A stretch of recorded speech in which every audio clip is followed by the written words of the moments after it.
الحمد لله نحمده ونستعينه ونستغفره ونؤمن به ونتوكل عليه ونعوذ بالله من شرور أنفسنا ومن سيئات أعمالنا من يهده الله فلا مضل له ومن يضلله فلا هادي له ونشهد أن لا إله إلا الله وحده لا شريك له ونشهد أن سيدنا ونبينا وشفيعنا وحبيبنا وسندنا ومولانا محمدا عبده ورسوله أما بعد فقد قال الله تبارك وتعالى في القرآن العظيم أعوذ بالله من الشيطان الرجيم بسم الله الرحمن الرحيم وإذ قال ربك للملائكة إني جاعل في الأرض خليفة قالوا أتجعل فيها من يفسد فيها ويسفك الدماء ونحن نسبح بحمدك ونقدس لك قال إني أعلم ما لا تعلمون صدق اللہ العظیم۔ محترم سامعین اکرام، بزرگان ملت اسلامیہ، نوجوانان اسلام اور میرے عزیز ساتھیوں، اللہ رب العالمین نے ہم سب کو اس دنیا کے اندر اشرف المخلوقات بنا کر بھیجا، یعنی ساری کائنات میں سب سے اعلیٰ اور افضل اگر کسی کو بنایا ہے اللہ نے تو وہ انسان کو بنایا، اور اس ساری کائنات کو اللہ رب العالمین نے ہم انسانوں کے لیے ہی بنایا ہے۔ یہ پوری کائنات بنی رسول اللہ صلی اللہ علیہ وسلم کے صدقے میں، اور اس کائنات کے اندر جتنی چیزیں ہیں جیسے درخت ہیں، شجر ہیں، حجر ہیں، جتنے جانور ہیں اور جتنی چیزیں ہیں، یہ ساری کی ساری چیزوں کو اللہ نے انسانوں کے لیے بنایا، اور ان تمام چیزوں پر اللہ نے انسان کو حاکم بنایا، جس کا تذکرہ اللہ رب العالمین نے اپنے مقدس کلام قرآن کریم میں سورۃ البقرہ کے اندر اللہ رب العالمین نے فرمایا ہے، بتلایا گیا کہ وَإِذْ قَالَ رَبُّكَ لِلْمَلَائِكَةِ إِنِّي جَاعِلٌ فِي الْأَرْضِ خَلِيفَةً۔ اللہ تعالیٰ نے جب فرشتوں کے سامنے اس بات کا ارادہ ظاہر کیا، اس بات کو کہا کہ میں زمین پر اپنا ایک خلیفہ بنانا چاہتا ہوں۔ سوال یہ ہے کہ خلیفہ کہتے کسے ہیں؟ یعنی اپنا نائب۔ ہم جو اس کائنات کے اندر ہیں، ہم جو اس روئے زمین پر ہیں، تو ہم اللہ کے نائب ہیں۔ اللہ نے ہمیں اپنا نائب بنا کر اس دنیا کے اندر بھیجا ہے۔ قرآن صاف الفاظ میں کہتا ہے وَإِذْ قَالَ رَبُّكَ لِلْمَلَائِكَةِ إِنِّي جَاعِلٌ فِي الْأَرْضِ خَلِيفَةً۔ اب جب اللہ نے ہم کو اپنا خلیفہ بتلایا ہے تو اللہ کا بھیجا ہوا خلیفہ، اللہ کا بھیجا ہوا نائب رہنا کیسے چاہیے؟ اس کو کس انداز میں اس کو زندگی گزارنی چاہیے، کن طریقوں سے اس کو اپنی زندگی کو گزارنا ہے، اس کا رہن سہن کیسا ہونا چاہیے، وہ اللہ کا کتنا شکر گزار اس کو بننا چاہیے، یہ ساری چیزیں جو ہے اللہ رب العالمین نے بتلائی ہیں۔ یہاں پر جو اللہ نے لفظ فرمایا وَإِذْ قَالَ رَبُّكَ لِلْمَلَائِكَةِ إِنِّي جَاعِلٌ فِي الْأَرْضِ خَلِيفَةً، اللہ رب العالمین کہہ رہے ہیں کہ ہم نے وَإِذْ قَالَ رَبُّكَ، اور جب تمہارے رب نے فرمایا انی جاعل فی الارض خلیفہ، کہ میں اپنی زمین پر ایک نائب بنا کر بھیجنا چاہتا ہوں، کس کے سامنے بیان کیا؟ فرشتوں کے سامنے۔ اب جب فرشتوں کے سامنے اللہ رب العالمین نے اپنا جب ارادہ ظاہر کیا تو فرشتوں نے کہا قالوا اتجعل فيها من يفسد فيها ويسفك الدماء، اے اللہ آپ جب انسان کو اپنا نائب بنا کر اس زمین پر بھیجنا چاہتے ہیں تو میرے مولا ہم اس بات کے خدشے میں ہیں، ہمیں اس بات کا خوف ہے کہ کہیں یہ زمین پر فتنہ اور فساد نہ پھیلائے۔ قالوا اتجعل فيها من يفسد فيها ويسفك الدماء، فرشتے صاف الفاظ میں اسی وقت ابھی انسان کا کوئی وجود نہیں آیا، ابھی انسان کو اللہ نے بنایا ہی نہیں، بلکہ صرف بنانے کا اللہ نے جب ارادہ ظاہر کیا اور پیش کیا تو فرشتے کہہ رہے ہیں کہ اے اللہ، دیکھیے اللہ ہی ان کو بھی علم دینے والے ہیں،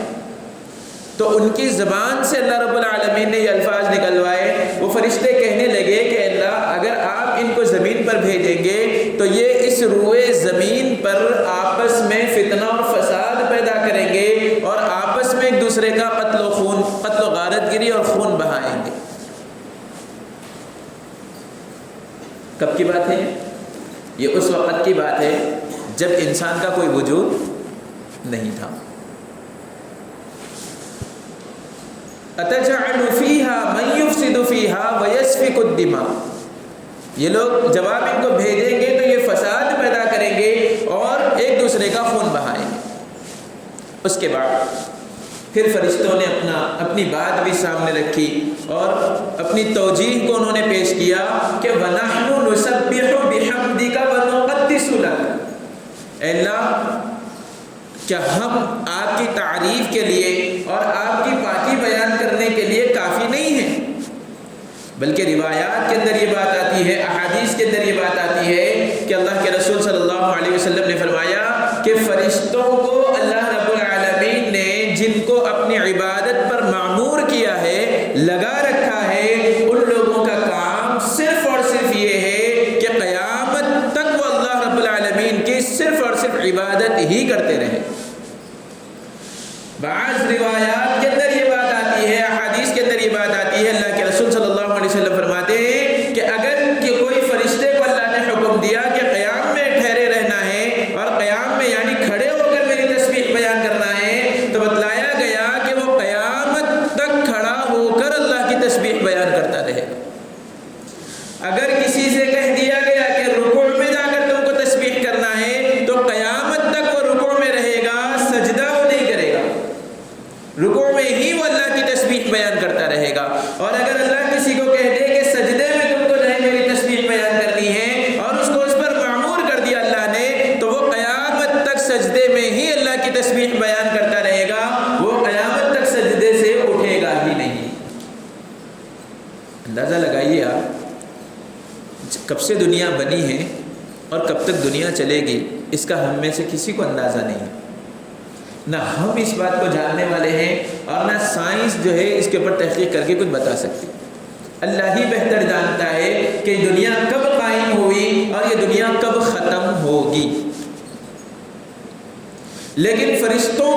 کے اوپر اللہ رب العالمین نے یہ ذمہ داری عائد کر دی اور ان کے بارے میں یہ بات امت مسلمہ کو یہ بتلا دی کہ دیکھو ہم نے جو مخلوق کو بنایا ہے، جو نور سے پیدا کی گئی ہے، اور اس مخلوق کا کام یہ ہے کہ وہ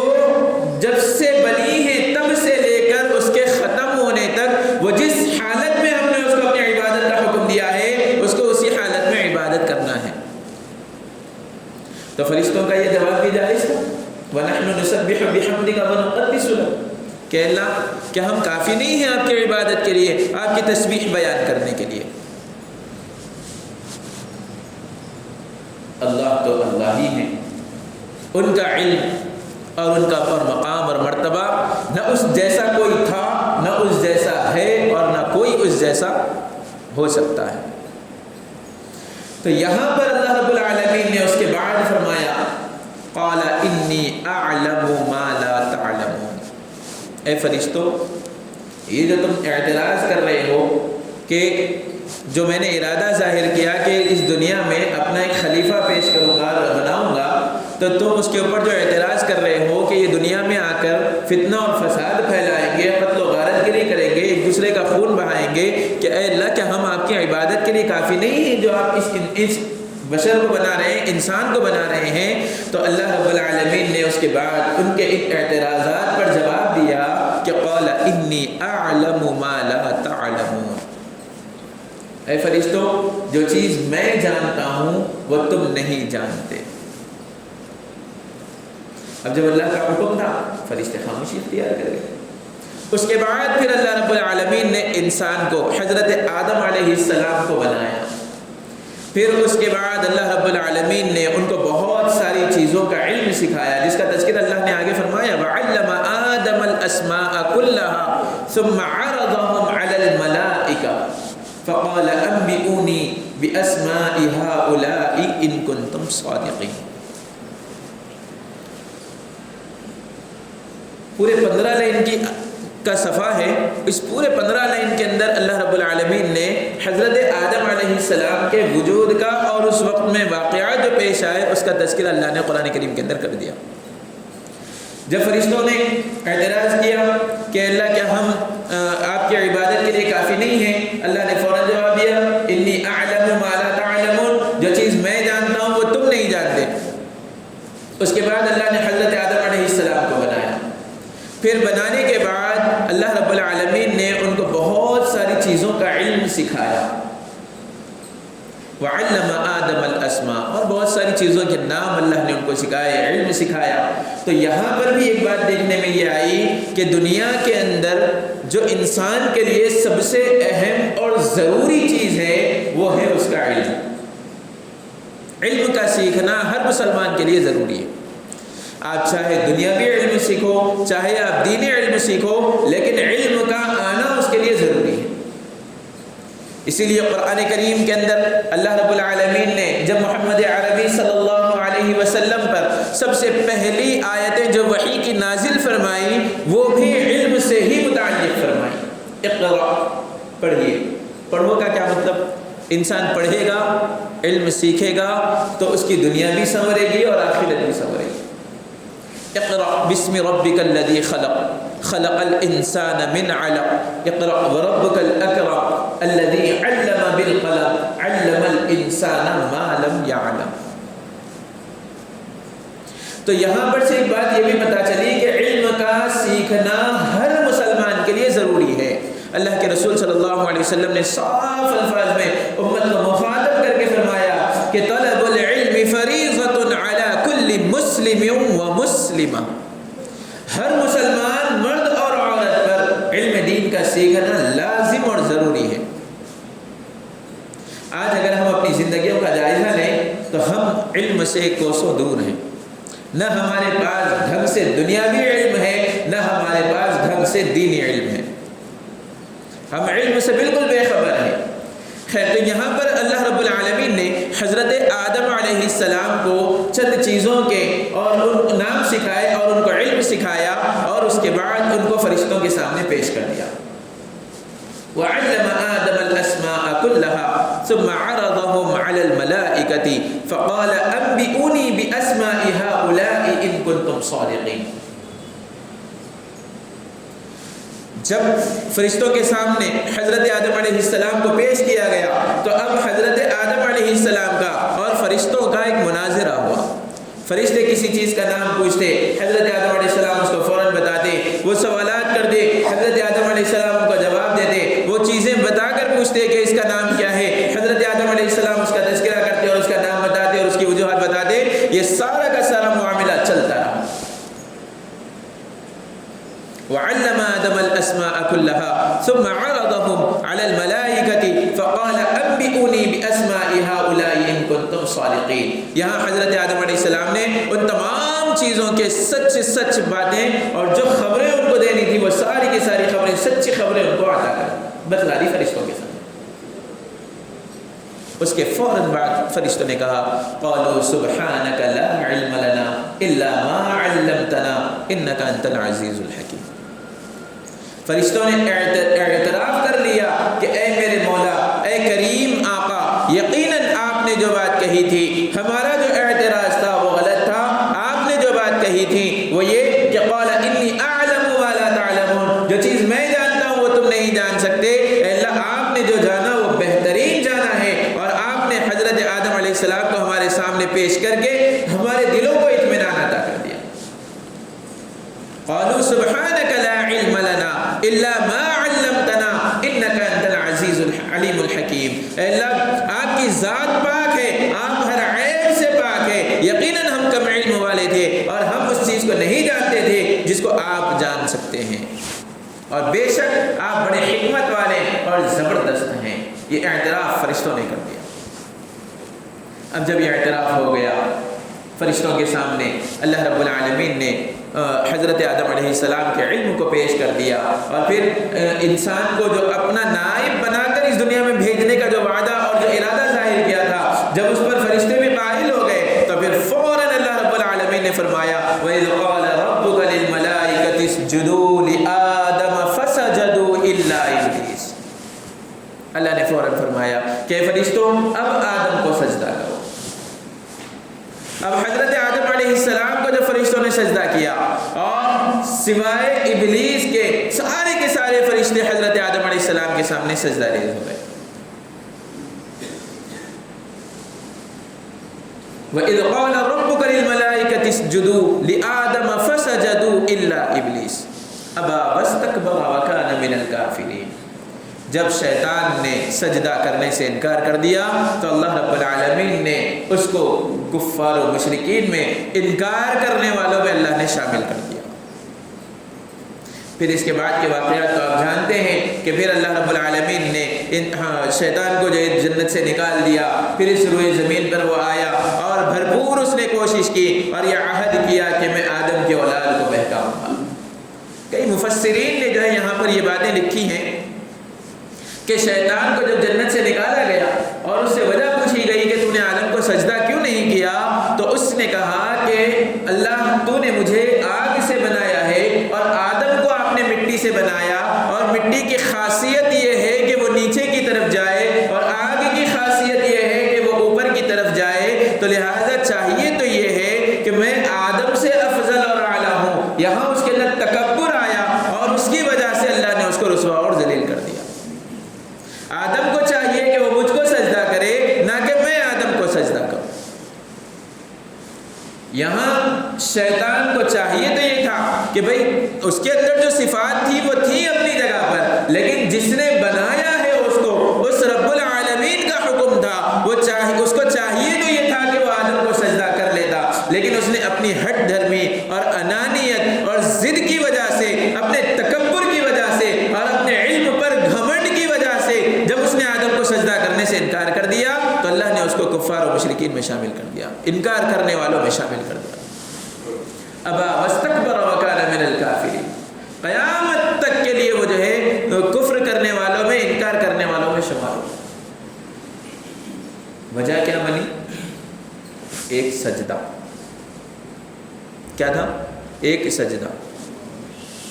صرف ایک سجدے کا جب وہ انکار کر دیا تو اللہ رب العالمین نے قیامت تک اس کے لیے کفار اور مشرکین میں، انکار کرنے والوں میں اس کا جو ہے داخلہ دے دیا، اس کو جو ہے شامل کر دیا۔ جس نبی پر اللہ نے معراج میں بلا کر 5 نمازوں کا تحفہ دیا، اس نماز میں بھی ہر رکعت میں 2 سجدے ہیں۔ اگر ہم ایک نماز کو بھی چھوڑتے ہیں 4 رکعت والی تو ہم 8 سجدوں کا انکار کرنے والے بن رہے ہیں، 8 سجدے ہم چھوڑنے والے بن رہے ہیں۔ اندازہ لگاؤ کہ ہماری زندگی میں اب تک کتنے سجدے ہم اللہ کے سامنے کرنے سے رک گئے، تو ہمارا کیا حشر ہونا چاہیے۔ ایک سجدے کا انکار کیا تو قیامت تک کے لیے اللہ نے اس کو دھتکار دیا۔ آج ہماری نمازوں کا کیا حال ہے؟ اگر ہم نمازوں میں اگر آ بھی جائیں اور ہم وقت پر نماز پڑھنے والے بھی بن جائیں تو ہماری نمازوں کے اندر وہ خشوع اور خضوع نہیں رہا، جس انداز سے اللہ کو جو ہے منانا چاہیے تھا، جس انداز سے اللہ کو خوش کرنا چاہیے تھا، جس انداز سے اللہ کے سامنے سجدہ ریز ہونا چاہیے تھا، آج ہم اس سے جو ہے کوسوں دور ہیں۔ نمازوں کے باہر اتنے خیالات نہیں آتے جتنی نماز میں ہم کو خیالات آتے ہیں۔ عزیزان محترم، اللہ نے ہم کو سب سے پہلے تو یہ بات ذہن میں رکھیں کہ اللہ نے ہم کو اپنا نائب بنا کر اس دنیا کے اندر بھیجا۔ خلیفہ کا لفظ اللہ نے انسان کے لیے استعمال کیا۔ وَإِذْ قَالَ رَبُّكَ لِلْمَلَائِكَةِ إِنِّي جَاعِلٌ فِي الْأَرْضِ خلیفہ، کہا انسان کو کہ میں اپنا نائب اور اپنا خلیفہ بنا کر بھیجنا چاہتا ہوں۔ اندازہ لگائیے کہ اس نائب اور اس خلیفہ کو کیسے ہونا چاہیے۔ بالکل اللہ کا شکر گزار اس کو بننا چاہیے، اللہ کا عبادت گزار اس کو بننا چاہیے، اللہ کے احکام کے مطابق اپنی زندگی کو گزارنے والا اس کو بننا چاہیے۔ لیکن اگر ہم اپنی زندگیوں کا جائزہ لیں تو ہم اللہ کے نائب بننے کے قابل ہیں ہی نہیں۔ ہمارے اندر وہ کوالٹی ہے ہی نہیں کہ ہم اللہ کے نائب بنیں۔ زناکاری کے اندر مبتلا لوگ ہیں، شراب نوشی کے اندر مبتلا ہیں، سود خوری کے اندر مبتلا ہیں، گناہ کبیرہ ہم کر رہے ہیں، بدتمیزیاں ہمارے اندر ہیں، لوگوں کے حرام مال ہم جو ہے کھا رہے ہیں، لوگوں سے لوٹ مال کر کے جو ہے ہم کھا رہے ہیں، کاروبار کے اندر جھوٹ دھوکہ اور دھوکہ دھڑی اور پھر بہت ساری چیزیں ہم نے اس کے اندر شامل کر لیں۔ تو بتاؤ آپ کہ یہ تمام چیزوں کو اللہ نے ہمارے لیے بنایا، اس کائنات کو ہمارے لیے بنایا، اور ہم اسی کائنات کو اپنا سمجھتے ہوئے ہم اس کے اندر غلط راستوں کو اختیار کر کے ہم اللہ سے اپنے آپ کو دور کرتے چلے جا رہے ہیں۔ روایات کے اندر آتا ہے، احادیث میں یہ بات آتی ہے کہ اگر کوئی مومن بندہ ایک لقمہ اگر حرام کا اس کے پیٹ میں چلا جاتا ہے تو 40 دن کی عبادت اس کی قبول نہیں ہوتی، اس کے اوپر نحوستیں برستی رہتی ہیں۔ آج ہمارے یہاں سودی نظام جو چل رہا ہے، بینکنگ سسٹم جو چل رہا ہے، اللہ اکبر، میں تو کہتا ہوں کہ بڑی احتیاط کے ساتھ آپ اپنا پیسہ اس کے اندر رکھیں، اور ایک ایک روپیے پر اس پہ نظر ہونی ہماری ضروری ہے۔ وجہ اس کی یہ ہے کہ وہ انٹرسٹ کے طور پہ یا کسی نہ کسی بہانے سے آپ کو اس کے اندر پیسے ڈال رہے ہیں، اور ہم اپنی ہی رقم سمجھ کر اس کا استعمال بھی کر رہے ہیں، اور ہماری زندگیوں میں پتہ نہیں کون سا لقمہ حلال کا جا رہا ہے اور حرام کا جا رہا ہے، اس کا اندازہ ہی ہم کو نہیں۔ اب آپ بتائیے کہ ہم واقعی اللہ کے نائب بننے کے قابل ہیں؟ ہرگز بھی نہیں ہو سکتے۔ رسول اللہ صلی اللہ علیہ وسلم نے زندگی گزار کر بتلا دی امت کو، اور نبی کریم صلی اللہ علیہ وسلم کی زندگی امت محمدیہ کے لیے ایک نمونہ ہے۔ دنیا کا آپ جس شعبے میں کام کر رہے ہیں، آپ جس شعبے میں ہیں، آپ رسول اللہ صلی اللہ علیہ وسلم کی زندگی کو تلاش کرو، آپ کو وہ شعبے سے متعلق کام نبی کی زندگی کے اندر ضرور ملے گا۔ آپ تاجر ہیں، نبی کریم صلی اللہ علیہ وسلم کی زندگی کو اٹھا کر دیکھو، آپ صلی اللہ علیہ وسلم نے حضرت خدیجہ کا مال لے کر ملک شام کی طرف جب گئے تھے اور تجارت وہاں پر آپ صلی اللہ علیہ وسلم نے کی، تو وہ تجارت کرنے کا انداز کیا تھا، کس انداز سے آپ نے تجارت کی، اور کتنا منافع آپ صلی اللہ علیہ وسلم نے حاصل کیا، اور لا کر اما جان حضرت خدیجہ رضی اللہ تعالی عنہ کی خدمت میں پیش کیا۔ اگر آپ باپ ہیں تو آپ رسول اللہ صلی اللہ علیہ وسلم کی زندگی کو اٹھا کر دیکھو کہ آپ صلی اللہ علیہ وسلم نے اپنی بیٹی حضرت فاطمہ، حضرت ام کلثوم، حضرت رقیہ، ان بیٹیوں کے ساتھ آپ صلی اللہ علیہ وسلم کا کیا معاملہ ہے۔ اگر آپ شوہر ہیں تو آپ صلی اللہ علیہ وسلم کی 11 ازواج تھیں، اور آپ صلی اللہ علیہ وسلم کا ان کے ساتھ کیا معاملہ تھا، آپ اس کو دیکھ سکتے ہیں۔ اگر ہم اپنی زندگیوں کا جائزہ نہیں لیں گے، اگر ہم اپنی زندگیوں کے اندر ایمان نہیں لائیں گے، اگر ہم اپنی زندگیوں کے اندر اسلام نہیں لائیں گے، اگر ہم اپنی زندگیوں کے اندر شریعت کو نہیں لائیں گے، تو پھر کون لائے گا؟ شریعت اسلامیہ جو نافذ کی جائے گی، شریعت اسلامیہ جو آئی ہے، وہ کس کے لیے آئی؟ باطل مذاہب کے لوگ اس کو پڑھ رہے ہیں اور اس کے اوپر عمل کر کے وہ لوگ دنیا کے اندر بھی کامیابیاں حاصل کر رہے ہیں، اگرچہ کہ وہ ایمان والا نہیں ہے، اگرچہ کہ اس کو اسلام پر یقین نہیں ہے، اگرچہ کہ اس کو اللہ کی ذات پر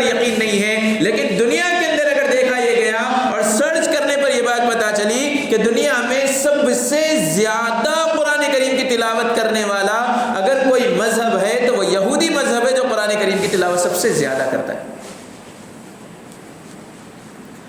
اگرچہ کہ اس کو اللہ کی ذات پر یقین نہیں ہے، وہ حضرت موسیٰ علیہ السلام کے مذہب کو ماننے والا ہے، لیکن اس کے باوجود وہ قرآن کریم کو اللہ کی کتاب جانتا ہے اور اس کو اس بات پر یقین ہے کہ اس کے اندر جو چیزیں لکھی گئی ہیں وہ بالکل حق ہیں، سچ ہے، اور میں اس کے اوپر عمل کروں گا تو دنیا کے اندر کامیاب ہو جاؤں۔ اور جو اپنی زبان سے کلمہ پڑھتا ہے لا الہ الا اللہ محمد الرسول اللہ، اور وہ یہ کہتا ہے کہ میں اللہ کو مانتا ہوں اور محمد صلی اللہ علیہ وسلم اللہ کے آخری نبی اور آخری رسول ہیں، اور اللہ کی ذات ہر عیب سے پاک ہے، وہ تمام چیزوں پر قادر اور مطلق ہے، ہر چیز اسی کے قبضے قدرت میں ہے، یہ سب کچھ ہمارا یقین ہونے کے باوجود بھی ہمیں اللہ کی ذات پر بھروسہ نہیں ہے، نہ اپنے اس مقدس کتاب کے اوپر ہمیں یقین۔ آج سائنس جو اتنی ٹیکنالوجی میں جو آگے بڑھ رہی ہے، آپ یقین جانیں جو آج سائنس ایک ایک چیز نکال کر بتلا رہی ہے اور سنتوں کو وہ بتلا رہی ہے، یہ عمل یہ کرو آپ اس کو یہ فائدہ ہوگا، آپ یہ اس طرح سے اس کو کر لو اس پر یہ فائدہ ہوگا، یہ قرآن اور حدیث سے ہی تو ریسرچ کر کے بتلا رہی ہے۔ قرآن اور حدیث کو اللہ رب العالمین نے امت محمدیہ کے لیے ایک بنیاد بنا کر دے دی کہ بھئی اگر تم کو دنیا کے اندر کوئی پریشانی ہو، اگر تم چاہتے ہو کہ دنیا کے اندر سکون اور اطمینان کے ساتھ زندگی گزارو تو اس کے اوپر عمل کر لو، تمہاری دنیا بھی کامیاب ہوگی اور آخرت بھی کامیاب ہوگی، اور تم حقیقی معنی میں جس مقصد کے لیے میں نے تم کو دنیا کے اندر بھیجا ہے، اپنا نائب بنا کر جو میں نے بھیجا ہے، تو اس کے اوپر 100% اترو گے۔ ہم نے لائی ہوئی کتاب کو بھلا دیا، ہم نے اس نبی کی شریعت کو بھلا دیا، نبی کے طور طریقوں کو بھلا دیا، اور ہم جو ہے اب کیا کر رہے ہیں، باطل مذہبوں کی چیزوں کو اپنی زندگیوں میں لا کر ہم یہ سمجھ رہے ہیں کہ یہ کامیابی کے راستے ہیں، ہرگز بھی نہیں ہو سکتے۔ جب ایران کے بادشاہ کے سامنے ایک صحابی رسول کو پیش ہونا تھا، نبی کریم صلی اللہ علیہ وسلم نے ان کو اپنا ایجنسی بنا کر بھیجا تھا، اور جب وہ وہاں پر پہنچے تو وہاں کے بادشاہ کے سامنے بیٹھ کر وہ دسترخوان پر بیٹھے ہوئے ہیں اور کھانا تناول کر رہے ہیں، اچانک ان کے ہاتھ سے ایک لقمہ گر گیا، وہ اس لقمے کو نیچے گرنے پر وہ اس لقمے کو اٹھا کر جب کھانے لگے تو بازو والے نے کوہنی ماری اور کہا کہ یہ بادشاہ شاہ ایران کے سامنے بیٹھا ہوا ہے، شاہی دسترخوان پہ ہے، اس ایک لقمے کے نیچے گرنے پر اس کی کیا حقیقت ہو سکتی ہے، اگر تم اس کو اٹھا کر کھاؤ گے تو یہ لوگ تم کو برا سمجھیں گے اور تم ان کی نظروں میں سب سے زیادہ ذلیل اور رسوا سمجھے جاؤ گے۔ وہ صحابی رسول کا ایمان دیکھو آپ، وہ کہنے لگے کہ ان احمقوں اور ان بے وقوفوں کی وجہ سے میں اپنے نبی کی سنت کو چھوڑ دوں؟ شاہ ایران کے سامنے بیٹھے ہوئے ہیں اور ایک لقمہ فوراً انہوں نے اٹھا کر اس کو کھایا اور یہ کہا کہ ان احمقوں کے چکر میں اور ان احمقوں کی وجہ سے اور ان احمقوں کو خوش کرنے کی وجہ سے اگر میں نبی کی سنت کو چھوڑ دوں تو بروز محشر میں اپنے سرکار کو کیا صورت دکھاؤں گا، میں اپنے نبی کے سامنے کیسے پیش ہوں گا۔ دیکھو آپ صحابہ اکرام کا ایمان اور ان کا یقین دیکھو، کیسا ان کو اللہ کے نبی سے عشق تھا اور کیسے وہ لوگ نبی کی سنتوں پر، نبی کے